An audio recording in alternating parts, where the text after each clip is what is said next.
ನಮಸ್ಕಾರ ಎಲ್ಲರಿಗೂ welcome back. ನಾನು ಮಂಜು, ನೀವು ನೋಡ್ತಿದ್ರಿ ಮಂಜು ಸ್ಟೋರೀಸ್.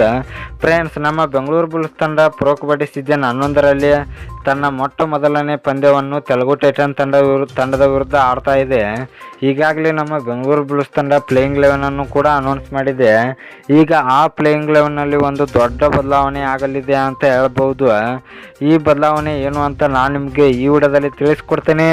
ಅದಕ್ಕಿಂತ ಮುಂಚೆ ನೀವೇನಾದರೂ ನಮ್ಮ ಚಾನಲ್ಗೆ ಹೊಸಬ್ರಾಗಿದ್ದರೆ ತಪ್ಪದೆ ಸಬ್ಸ್ಕ್ರೈಬ್ ಮಾಡಿ, ಹಾಗೆ ಪಕ್ಕದಲ್ಲಿರೋ ಬೆಲ್ ಐಕಾನ್ ಪ್ರೆಸ್ ಮಾಡಿ ಆಲ್ ಆನ್ ಸೆಲೆಕ್ಟ್ ಮಾಡಿ.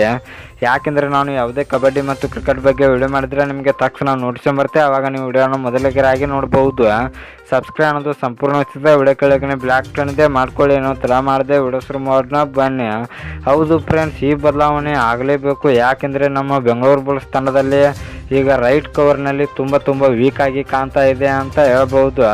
ಅದು ಯಾರಂದರೆ ಪಾರ್ಥಿವನ್ ಮತ್ತು ಪ್ರತೀಕ್ ಗುಲಿಯಾ ಅವರು ರೈಟ್ ಕವರ್ನಲ್ಲಿ ಮತ್ತು ಲೆಫ್ಟ್ ಕವರ್ನಲ್ಲಿ ಇದ್ದಾರೆ. ಆದರೆ ಪ್ರತೀಕ್ ಗುಲಿಯಾ ಅವರು ಹೋದ ಸೀಸನ್ನಲ್ಲಿ ಮಸ್ತಾಗಿ ಆಡಿದರು, ಬೆಂಕಿ ಡಿಫೆಂಡರ್ ಅಂತ ಹೇಳ್ಬೋದು.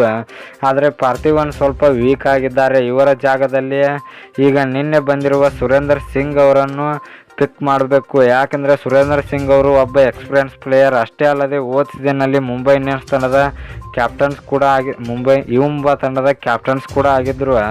ಅದಕ್ಕಾಗಿ ಸುರೇಂದರ್ ಸಿಂಗ್ ಅವರು ರೈಟ್ ಕವರ್ನಲ್ಲಿ ಇದ್ದರೆ ನಮ್ಮ ಬೆಂಗಳೂರು ಬುಲ್ಸ್ ತಂಡದ ಡಿಫೆನ್ಸ್ ಇನ್ನೂ ಕೂಡ ತುಂಬ ಸ್ಟ್ರಾಂಗ್ ಆಗುತ್ತದೆ ಅಂತ ಹೇಳ್ಬೋದು. ನಮ್ಮ ಬೆಂಗಳೂರು ಬುಲ್ಸ್ ತಂಡದ ರೈಡಿಂಗ್ ಡಿಪಾರ್ಟ್ಮೆಂಟ್ನಲ್ಲಿ ಯಾವುದೇ ತೊಂದರೆ ಇಲ್ಲ ಅಂತ ಹೇಳ್ಬೋದು.